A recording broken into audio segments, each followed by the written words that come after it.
Hi there and welcome back to Turó Talks Face to Face with me, Carrie Fraser. I hope you are well and healthy. We've got a really interesting topic to discuss on today's show. We're going to delve deep into the question, what are the key challenges involved in moving to a new country and a new culture? We're looking specifically at the emotional challenges. How long does the adaptation process take? Is what I'm feeling normal? What are the key obstacles preventing people from adjusting to their new life? Well, these are all questions that my guest today, integrative relational therapist Neus Valencia, is very experienced at helping with.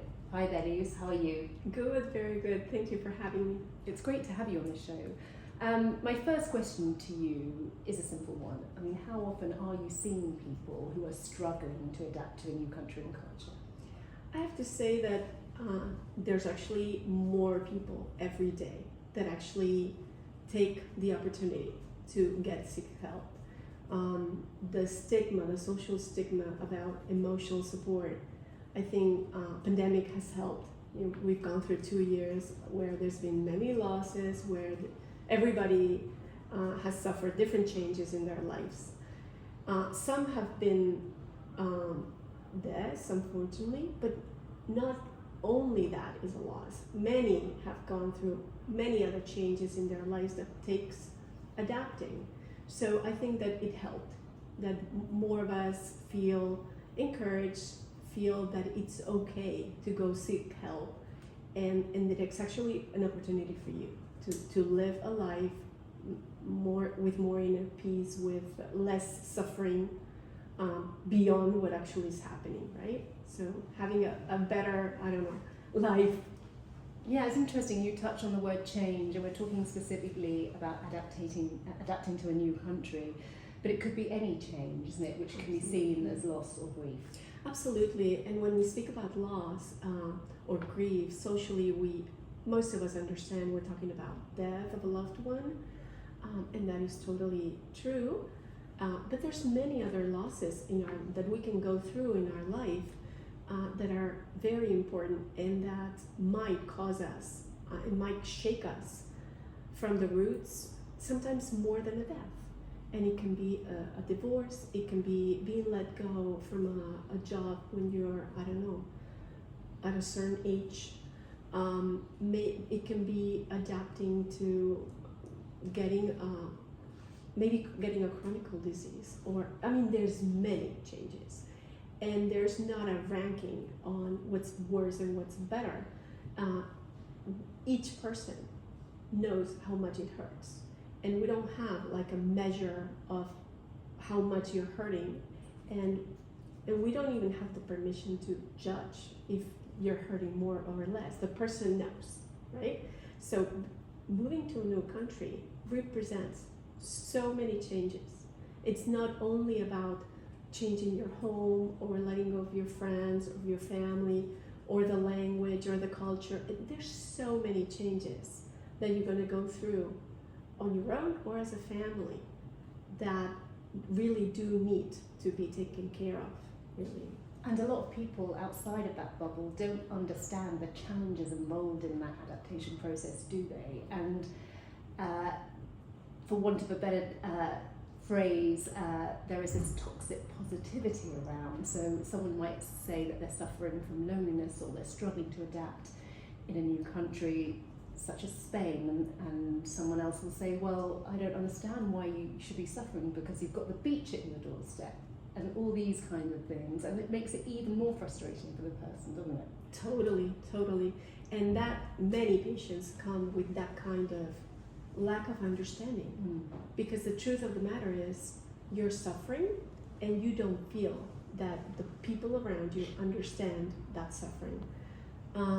What happens in loss is that some of them, depending on the time or the place, have more or less like social space. So like we call them unauthorized losses, when you just don't even have the permission to be in pain. And being an expat is one. So because you're in Barcelona and you have these beautiful beaches and there's tapas and there's all these, this new apartment the company gave you, and you're not authorized to be in pain. You can feel lonely. You're being ungrateful, or like you're not seeing what all the good that's happening in your life. And the fact of the matter is, it is true. Barcelona is beautiful. It is true. Being at the beach is great. And it also happens that you might feel that loneliness or whatever it is that's happening to you, and they all happen at the same time. So what happens is when somebody tells you, oh, come on, you're living the dream, right? Yes, but you know what? I've never been so sad in my life. Yeah. And that guilt of feeling that you're and not I can't happy. even, right, and I don't even give myself the space to be sad. So like I force myself to go meet people, to go out and do something good, sign up in the gym, and it's like I don't even give myself permission to not be okay. And it's okay to do those things as long as you're able to talk about how you're feeling. Absolutely. And that's difficult for a lot of people in a new culture when they don't know people. They don't know how to make those first connections. And making connections, sometimes it's going to help, but sometimes it's also going to be a challenge. It's going to depend on your relational style. Attachment history is going to have a lot to do on how you adapt. There's many factors that can put you in the risky adapting or the not so risky that you're not going to face until you get there. And having somebody tell you, you know what, it is okay, it's normal. Yeah. It actually is universal. Everybody goes through grief, and it's okay. These are all the many things that can happen to you, but in your case, it might be more of this, less of that, and it's unique. Just like you're unique, your grieving process is also going to be different, and it's going to be different depending on the time of your life. It's not the same when you grieved when you were 20 because of that, I don't know, when you separated from that person, than when you're grieving when you're 40 because, I don't know, your pet died. It's different, and it's okay. Yeah, and language is obviously a big issue, isn't it? That inability to communicate in a way that you want to. And so for a lot of people, when they're coming to a new country, which is not their first language, they find people whose language is the same as theirs, and they latch onto them. But that's okay as well, isn't it? And just because they've got this shared experience of living abroad, away from familiar culture and family. Because most of the time, meeting people that are going through a similar experience, even if it's not the same one, can make you feel like you belong, can make you feel understood. They might be sharing what they're going through emotionally, and that might validate your emotion, and you're like, oh, I'm not a weirdo. I get that so many times from patients going, so I'm normal? I'm like, of course, nothing broken in you. Nothing broken. It's just, that's how you adapt. And getting help, obviously, it's gonna be one of your ways of looking at situations in a different way, and getting different tools you haven't thought about. But being around people that go through this similar experience can be very good. Although it can also be like, if they only keep on their mask with their smile and they don't share like what's happening back home, then you might feel super unauthorized and like inadequate. Like, am I doing wrong? Like, they all seem so happy, and I'm like, I'm feeling terrible. What is it that I'm not doing?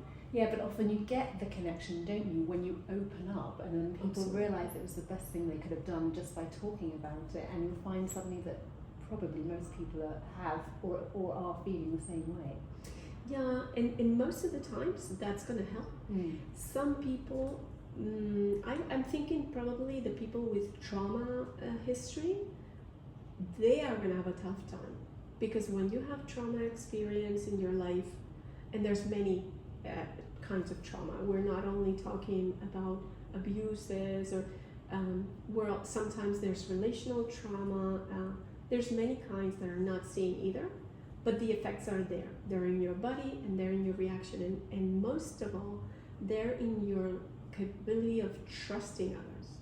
So what's going to happen for that kind of people, or that history of a person, is that meeting others is a challenge. I can't trust others and be hurt again. So in those cases, I would say definitely go see a professional that can walk with you, that can show you that this time is different than whatever it is that happened to you. That helps you like reorganize and re-edit your life. Whatever happened, but the way you look at things can be looked at, can be done differently. And that's also going to help. So understanding when you relocate a family, for a company, for example, no? They spend so much money many times relocating a company, a person, or a family. Understanding that giving them that extra support can help them is just validating that it's okay. You have that emotional history, and there's nothing wrong with you. We're just going to help you with whatever it is you need. If you need more, or if you need less, or if you need nothing. Yeah, I mean, that relocating a person to a new company in a different country is interesting, because then you often see what's being termed as the trailing spouse, which is most commonly still a woman. So the partner, the male, goes off to his work every day, the children are in a new school, and often the woman is at home desperately trying to find identity for herself. And she might have left a job in her home country, and here she's in a country where perhaps the language isn't her own, she's not familiar with her local environment, and that's incredibly isolating, isn't it? That's a super stressful situation. Yeah. Like, I'm getting goosebumps because I've lived it many times. I was an expat myself. I lived in the US for many years, and I know that in some situations it can be double the stress. It is still many times the women that let go of their professional career, that take care of the kids, that take care of everything, new ways of doing, but not themselves. But they don't allow themselves to even have the space to be sad, and they're on the go. They just, and I was there too. It's like no space. I can't cry now because I don't have time to like not be okay because I still need to do this. So it's a very stressful situation, and what we do when we support a family in loss is we do it as a family. We don't treat only the individual. Each of the individuals is going to live a different loss in the family, and we need to also put it together. We need to also help them see each other and see that the way the mom's going to come, and going with your stereotypical image that you painted, that's still very common. Mom's way of coping is one, and dad's is a different one, and the kids different one. The fact that they don't show pain doesn't mean they are not hurting. That's one of like the super myths. It's like, not because I cry more, I'm more in pain. Hello? A lot of us have a lot of pain and just put on a smile, and well, that's the way we cope with it. So we go to the gym. It's a function. It's helping me deal with all of this that I'm hurting, and I just want to drain it somehow. So each of us is going to cope a different way, and being seen in your close, like especially your family, close friends, and with a look of an unconditional, a non-judgmental look of it's okay. That's how mom does it. That's how dad does it. And we find ways so that it doesn't hurt the other, right? So we can negotiate and say, okay, how about I do this, because I know every time I cry so much, it totally gets you up the wall. How about we find ways where you can see me cry, but I will also find ways where I'm not always doing that in front of you. And how about when you just deal with it, just working so many hours, I understand it, but I also need you a little bit. So can we find that some days a week you come home a little earlier? So understanding what the emotional need of each of us is helps so much as a family, so that we can do it together, as a group of individuals. Without, it is more important because that, everybody's important. Do you think companies should be doing more to face up to the emotional challenges when moving to a new country, to a new company? Absolutely. Yeah. We're just so far away from even getting a little help, or even recommending a psychologist. I would say at least of what to expect. I remember many years ago when the what to expect when you're expecting. It was like, okay, what can happen? I got pregnant. It was like, same thing. What to expect of being an expat? I think that should be the syllabus of before you relocate. What can happen? And it doesn't mean that you're going to have all of it, but just knowing that can happen, and that's a challenge. Hearing real stories of what people have done, hearing success stories. It happened this, I went through this time, it all ended well, I love it here. Everything helps. Because and if it doesn't work out, and it's a quite high percentage which doesn't, people, they could turn to alcohol. Alcohol's a big issue among expats, or people end up going home. Pills are, especially in Spain, a lot of the people will just solve it with pills. And pills make, they do have a function and do help at certain moments, but you also need to have the emotional support to go to the root of the problem and solve it from there. Because otherwise you're just putting a patch on it. And when you have a cut and you put a patch on it, you know what? It's not going to heal. It's actually going to go and infect. So we will not solve.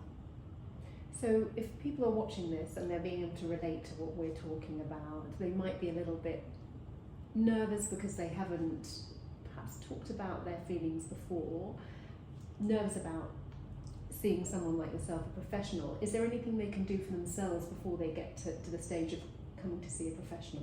What can they do to try and make their immediate situation better?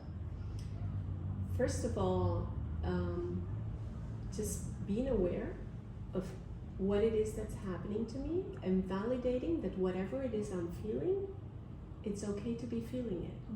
That's the number one. Whatever maybe you don't understand the whys, because a lot of the times we try to control by understanding the cause of where it comes from, but let's not go there yet, no? But understanding what's happening to me and validating it. It's okay. It's okay that you're sad. It's okay. There might be a reason why you're feeling that, but don't invalidate it. Just, it's okay. And there are other ways of dealing with that. It's not necessary to suffer so much. There are different tools you can put into effect that can help you take a different look at it and deal with it better. And this is something presumably that you can help with if people do decide to come and see a professional about their situation. The way I work is from the psychotherapy aspect, but sometimes it's just some people might actually just come one time and tell me their story, and I go, oh wow. And when they feel they're normal, they can go back to life. They're like, oh okay, they're like, oh, but it's already been 2 weeks, or it's already been, and I'm like, really? Like, yeah, it takes time. Yeah, you mentioned 2 weeks. That's nothing really. An adaptation process. Can you put a length of time on how long it should take for someone to sort of feel at home, for whatever better expression? The thing is, today's society is so immediate with everything that nobody can hold the drama of having you not well. So nobody's gonna be able to stand you not feeling okay, because if you're not feeling okay, then I have to deal with what's happening with me, and I don't want to deal with it. So I want you to get well. And everybody will ask you like, oh, everything okay, right? Just rhetorically. No space for like, no, today I'm having a shitty day. So I really don't like the timings. It's like when some loved one dies. Is it 1 year? Is it 2 years? It can be 10 years. I mean, come on, I don't know. But adapting to a new country has different phases and different aspects of it. And for you and for your history, for you the most difficult is going to be this part, but maybe for me the most difficult is another part. And it's okay. It's just understanding that it takes longer than you think. And it takes definitely longer than whatever people around you tell you. Because there's different aspects that are difficult. Being away from your family. And when you have life events, yeah, that's going to wake up.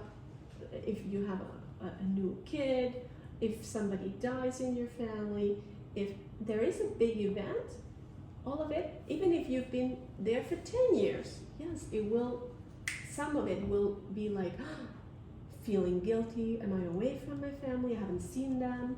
Of course, all of that will happen. So I don't want to give like a drastic, like a sad look at it. I just want to create the space for everyone to have their space, their right to feel whatever it is they're feeling. And the time might be longer, might be a year, and you're like still dealing with some stuff. It's okay, you know? And to end on a positive note, during that time, during that space, is a time for growth, for learning a little bit more about yourself, and therefore being more at ease with who you are, which is really what we all want in life, isn't it? Yeah, and the one thing that I want to point out is, like we were saying at the beginning, all of this might be happening in you, and at the same time, you might also be having wonderful times, loving, living next to Sagrada Familia. So it's not all sad. It's like your life is a mixture of many things. So there'll be happiness, there'll be sadness, all of it all together. And what happens with change is that many times transformation process, and that's what makes it so incredible. When I see a patient that comes in at a grieving moment, they're in so much pain, and how after a period of time they come in and they're like, I'm loving my life. Yeah. This is great. And you know what? I've decided, and they, some of their beliefs change. Yeah. It's an opportunity, right? You know what? I've decided that I'm going to give more time to spending time with the family, because I totally get that, you know, I want to do more of that. So some decisions happen as a result. What we don't want to do is rush too fast into that. That will happen if you're open to the opportunity, and to not always being right, to just getting other ways of thinking might actually make you a better person with respect to yourself, right? Yeah, right. It's been so interesting talking to you, Neus. Thank you so much. I think, you know, the message that I've taken from this is it's okay not to be okay. Totally. Yeah. Totally. And it's okay to get help. It doesn't make you less strong or any of that. It's okay to quite the opposite. It can make you stronger. Yes, vulnerability is a strength. Great stuff. Thank you so much for coming on today. I'd love to talk to you another time. We've got a lot more to talk about on this subject and others, I'm sure. Yeah. And I hope that those of you watching this today likely have learned some of the tools to help us all adapt to life in a new country, and also about change in general. Neus can be contacted via the Turó Park Medical Centre, which is located in Turó Park in Barcelona. The website address is turoparkmedical.com. We hope to see you next time, but bye for now.